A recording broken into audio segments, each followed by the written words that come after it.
Welcome to another episode of the Fresh Blerd Air podcast. I am your host, Black Thanos, and I am joined by Dorian.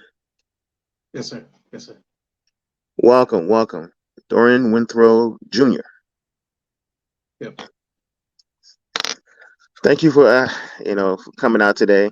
As we were supposed to, be scheduled for Sunday, but some family matters came up and I had to take care of it. But I'm glad you came in here today. Understand that. Yeah, things happen.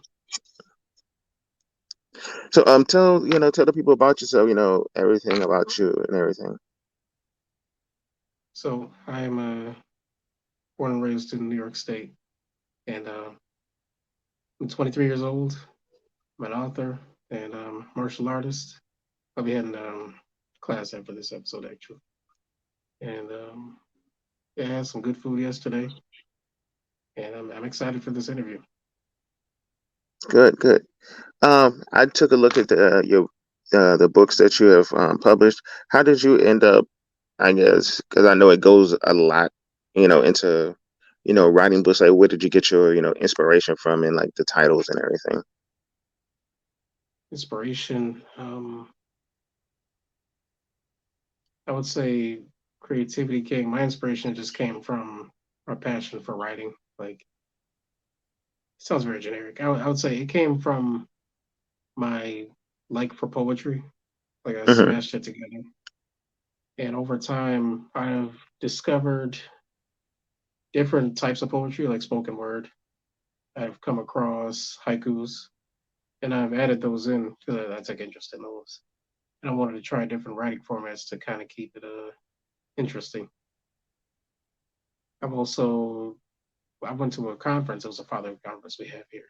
I think it's every fall, and we learned about we had a storytelling session in between one of the workshops for the seminar, and I did a storytelling piece, and people really liked it. It turned out really good. And I was thinking, okay, I could add this to my book. Hmm. So through my experiences, just generally throughout life, I kind of applied it, whether it suddenly came up and I learned it, or there was a situation like the fatherhood conference. And also, I gained my inspiration through just daily life, like walking around and learning what I learn through what I see and hear from others. I apply those lessons to my books. I also take some inspiration from like philosophical literature and Hmm. philosophical reading, and yeah, I apply that as best as I can. Have you done any? I guess any type of speaking, any more speaking engagements and everything, and you know, explaining your path to enlightenment and where you are right now. I have done a talk from my old high school. Turned out very well. The kids enjoyed it actually. I could tell that having somebody come from the school and have some success in life after graduation, like so far, um, they really I could see that it's eye opening, right? That things are Hmm. possible. I could see that the kids they we talked about goals and aspirations for one of the classes. I did a couple classes, but it was like for this one I wanted to talk about the goals. Um, the kids like loved that session, and I saw that one of them, you know, before he mentioned his goal, he was very hesitant to bring it up. He didn't want to for a second. He was kind of scared to say it, and I I noticed that because I was probably in his shoes at one point in time. Like I just maybe have not wanted to say it, and he eventually said it, but I had to egg him on a little bit. Like, come on, just tell me, bro. What are your goals? What are your aspirations? Hmm. And he told me a comic book writer. And I was like, oh, that's very unique because I haven't heard anybody else say that in the classroom. That's not necessarily a typical goal, I would say.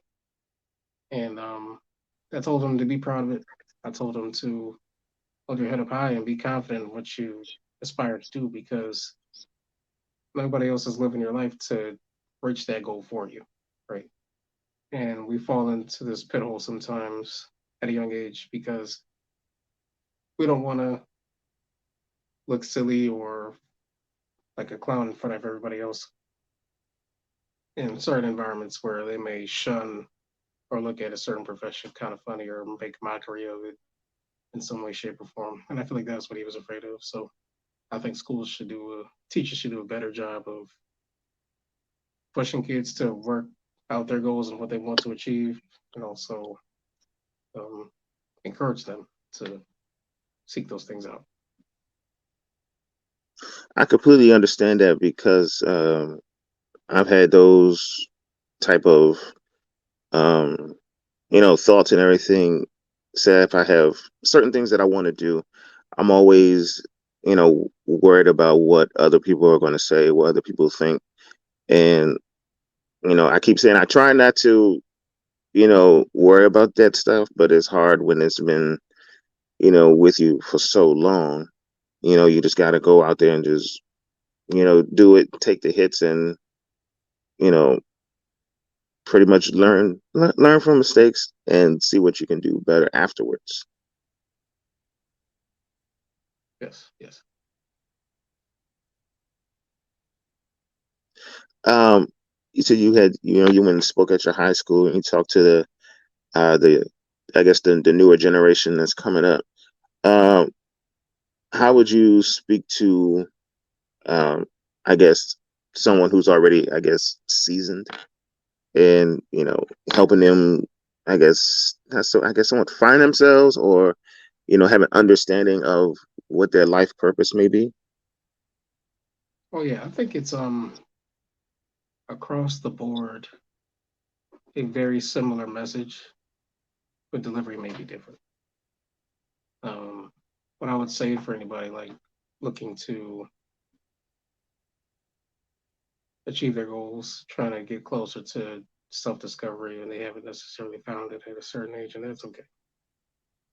I would say, explore, do what you've always wanted to do what you like doing, and broaden your horizons to things that you wouldn't necessarily have thought of, like doing ever. Like snowboarding. Mm-hmm. I don't do it very often. The one time I did do it, I really enjoyed it, but it was a bit of a struggle.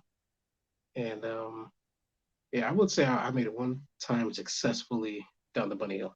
So I was down there the whole time for a couple hours. That was my that displayed my perseverance, my grit. That displayed my work ethic and my diligence to achieve something that I've never achieved before, no matter how little it may be to somebody else or how grand it may be to some others.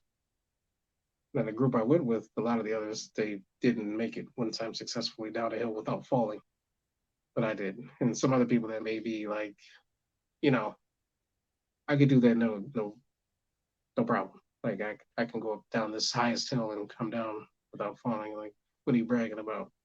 So you'll have two different perspectives in life, and you just have to focus on yours, right? So through your explanation, you will learn things about yourself and go through the semi self-examination period. Mm-hmm. You will learn things about yourself, and you can learn then to make adjustments, and eventually you will reach the bottom of that small hill. So I think that's my advice for that. Because I had, I guess, you know, what they call that come to Jesus moment type thing, where me starting my podcast back up, because I was doing it before and I had, just I was doing it and I was enjoying it, going through the motions. I got around to the end where I didn't feel like I wanted to do it anymore because I felt it was getting away from me from what I wanted it to be. And I took a long, almost 2 year break until I got back into it. And I didn't really, have the motivation to really want to get back into it. But then, I realized, I want to do it, do things my way and not have it being taken over and lose the vision. Yeah, yeah, yeah. For that, I mean, I feel like you did the right thing, right? This is something you aspire to become very great in, right? Work at it. Constantly learn. That's another thing my great grandmother always used to tell me. She would she would encourage me to learn just all you can, and I apply that to life. Learn from everybody, learn from the world. Let the world be your teacher, but also um, be critical of what you take into. Um, when it comes to you took martial arts and everything. What kind of martial arts did you take? ITF Taekwondo, but there's like two different types of Taekwondo. There's WT or WTF. That's the stuff you see in the Olympics, like Mm-hmm.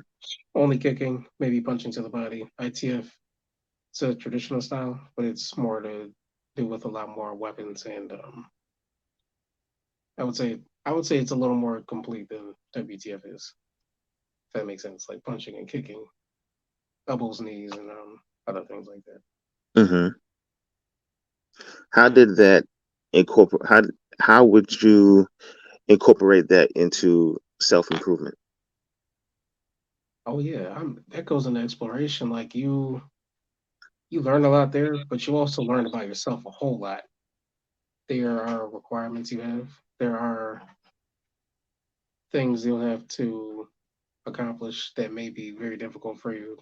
If there's a hip injury or a knee injury, you'll learn about your perseverance. You'll learn about your grit. You'll learn about your willpower then and there when it comes to sparring or when it comes to um, performing what you need to perform to get to the next rank. So Mm-hmm. it's a very important. And then you also learn about discipline and focus and all that through the process too. And I will add one thing. I would say the connections you make as well. I connected with a fashion designer. I made a fashion video for when I was in undergraduate. I was taking a commercial filmmaking class, and I wanted to use her business for doing so. Now, if I Mm-hmm. wasn't in the space, I wouldn't have been able to meet her, and I wouldn't have had the opportunity to make the video. That turned out good. Right. She's for New York Fashion Week, so I was very proud of that. So the connections you can make there, and there's a whole lot of diversity within the group too, not just ethnicity or race, but occupation and interest. I think that's also an important thing too. It's lawyers, it's people that are struggling. There's people that um, are pretty well off. Sales managers, there's musicians, there's school teachers, a plethora of people.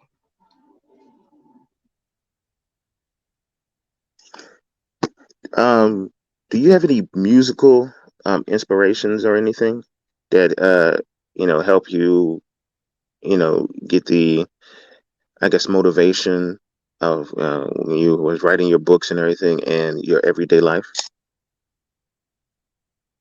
I used to play baritone when I was younger. Outside of that, no. I would say, well, there are musicians or artists that you listen to, and they give their perspective on the world. And I like listening to rap and hip hop. I like to hear the wordplay. I like to hear some of the hard stuff, some of the soft stuff, more of the soft stuff. It depends on my mood, but yeah, I wouldn't say a heavy draw on. I would say there's topics I've come up with for areas of self-reflecting I've done based off songs I've heard. So that, yeah, in a way, yeah, you can say that. Because there's a lot of um, music. Because for me, when it comes to music, because I listen to pretty much everything. Like my music genre doesn't discriminate because of how I grew up. I listen to pretty much everything. Because there's music that you can listen to when you're meditating. music that you listen to when you're feeling sad, or like music that like you're feeling, I guess, depressed, and it calms you down. And Yeah. I think, like, for me, I think music plays a big part in who we are and how it describes us. Yes. Yeah. Yeah. Your music says a lot about you. Um, you got to be careful what you listen to too. I think music has its good influence and bad influence. Hmm. Um, it can provoke a way of thinking. It can provoke emotions and feelings directed towards whatever situations or circumstances you're in. So we, in times of anguish or anger or sadness, in times of grief, we can listen to the things that would help us overcome those bad emotional states, but be cautious of the things we take in because it can promote, not necessarily lead to, but promote bad behavior, bad actions, and so on and so forth. That's my personal belief, anyway. Yeah, that's true, because you don't want to, because music has inspired, people to do horrible things. Mm-hmm. And it's not, that's like almost on the same level as when they said that, video games cause violence. And sometimes that's not always the case, but I think sometimes they use that as they're looking to point the finger at something of, oh, this is why this Mm-hmm. happened, because this person was playing a shooting game. And not focusing on the other They're like not factors that focusing may on lead the real to. problem. Yes. Yep. Because I think they don't want to, you know, tackle mental health.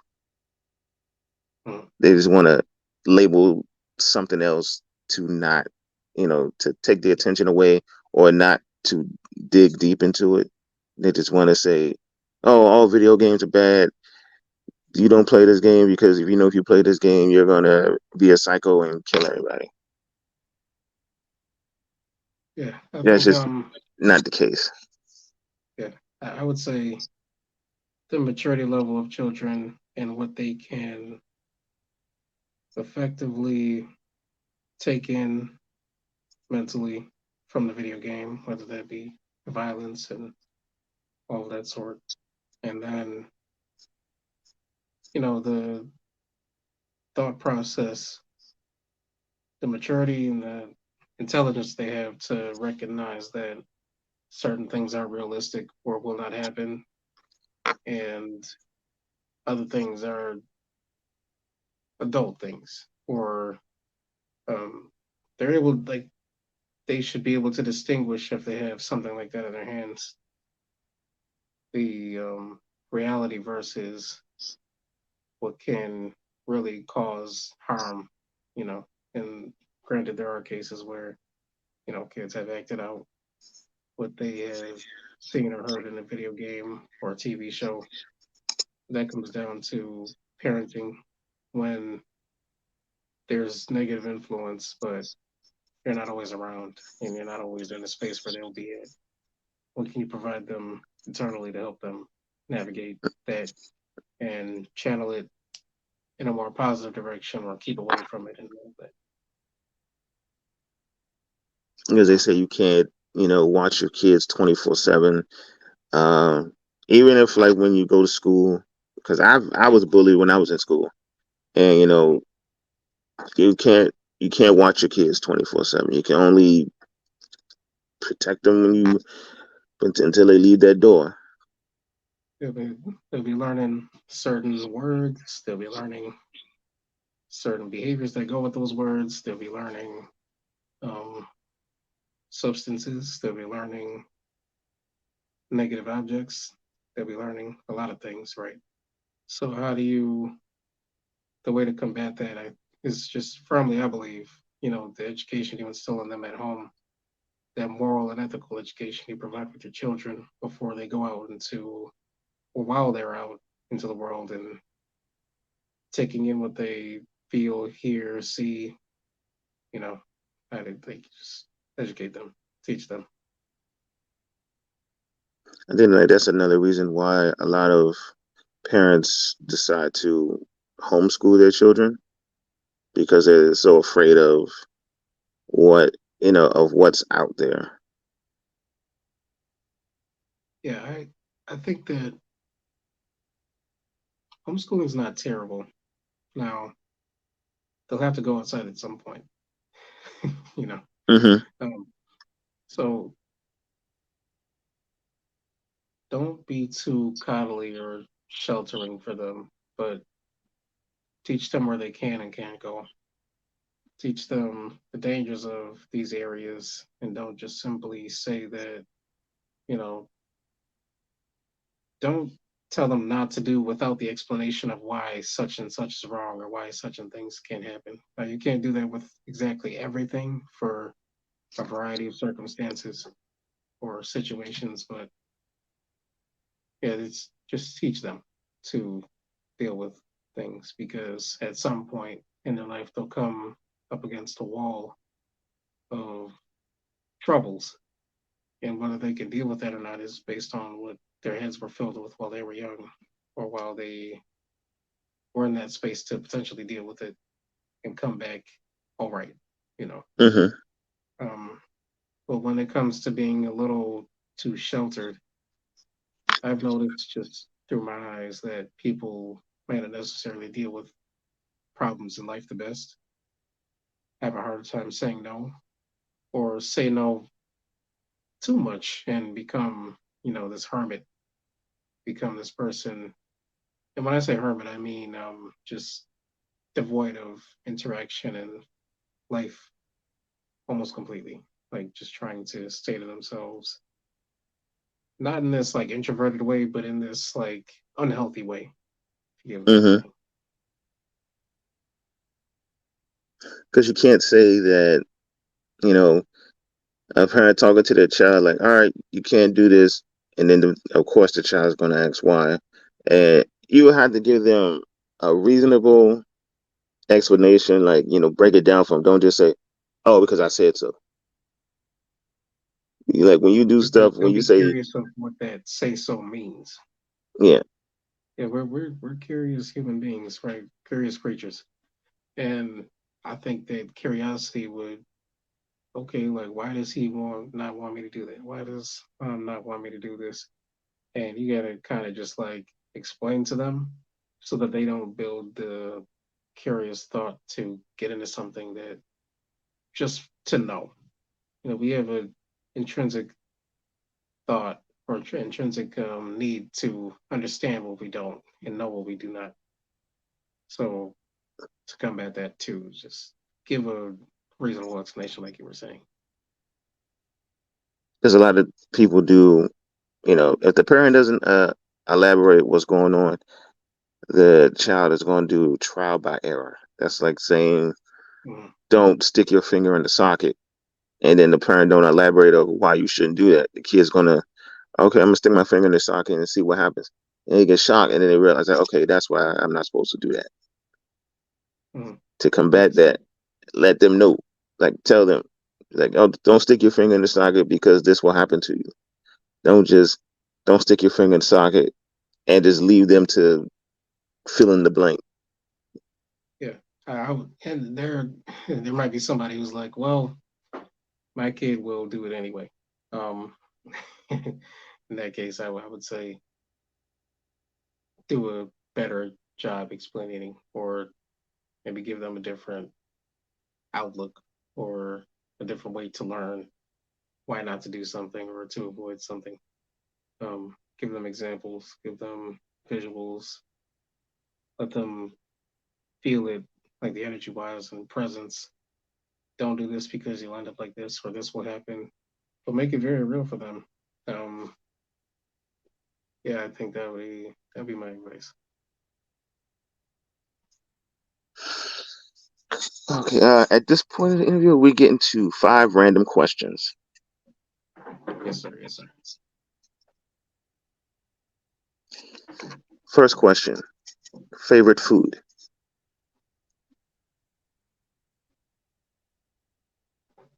It honestly changes from time to time. Well, I would say hands down lasagna every time. If there was a choice, I would pick lasagna. Shoot, that's actually one of my favorites. Most inspirational thing that you have done in your life.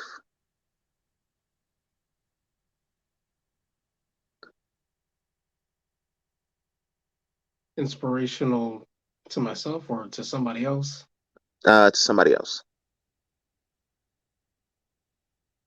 It's a hard thing to gauge. I never received like a testimony. I would say living in a way that somebody wanted to. I would say from the older generation, it's doing and accomplishing and not necessarily having that be the focus, but living in a way that they wish they had.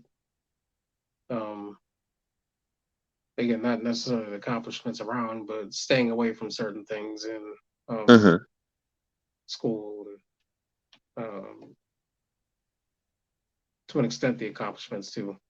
But you know, if they had a redo button, their inspiration would be to kind of follow more of a path that I did than they have in the past. And for the youngers, I would say, um, like I can do better. Like I want to do more. I want to achieve such things also. I want to have status in this also. The most exciting thing that you have done in 2023 so far. Most exciting thing. Um,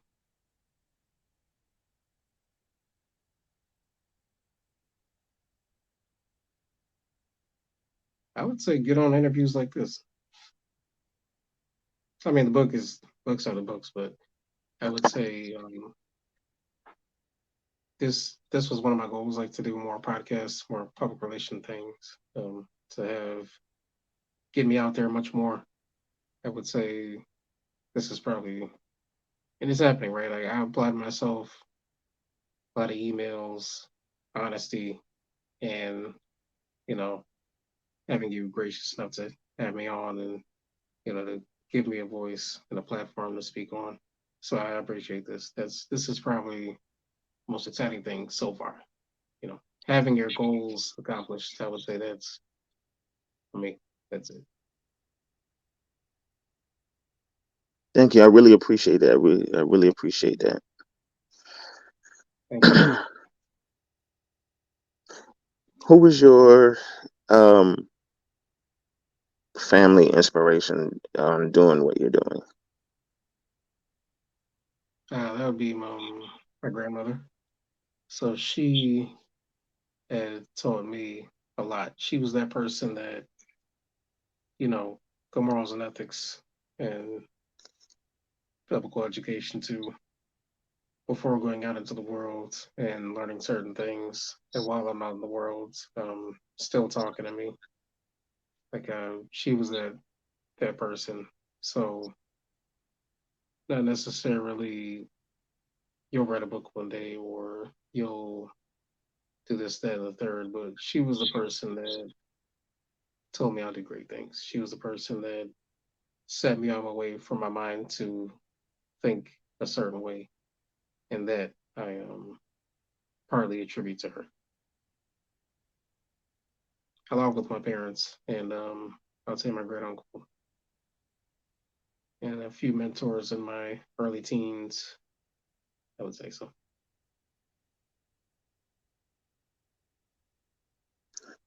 What is your go-to song when you're getting up in the morning to your motivation on and getting yourself ready for the day?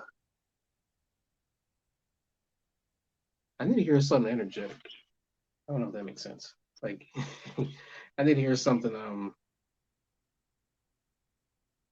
that'll get you going, make you feel like motivated and kind of like just in the mood to do things. Like where other people would say it's too early for that. I want that type of music. Hmm. You know what I mean? Like I need that. So that does it for me. That's cool. Before we get out of here, do you want to plug anything? Oh yeah, check out my website dswjr.com. dswjr.com. You'll find my self-publishing sessions. So I give you all the necessary resources and information you need to do what I do on top of marketing and learning some extra things around being an author. I also do healing circles. So it's a dialogue between me and you or a group of people, virtually or in person, to kind of discuss some troubles and think of some ways to overcome that. And also, you'll be able to find my books and all the links you'll have to purchase and check out, share, as well as my social media. You can follow back, friend, and yeah, just see what I do and what's coming. Again, I appreciate you for coming on, and I would definitely like to do this again one day. Thank you very much. I appreciate it. Thank you. This has been another episode of the Fresh Blerd Air podcast. I'm your host, Black Thanos, signing out.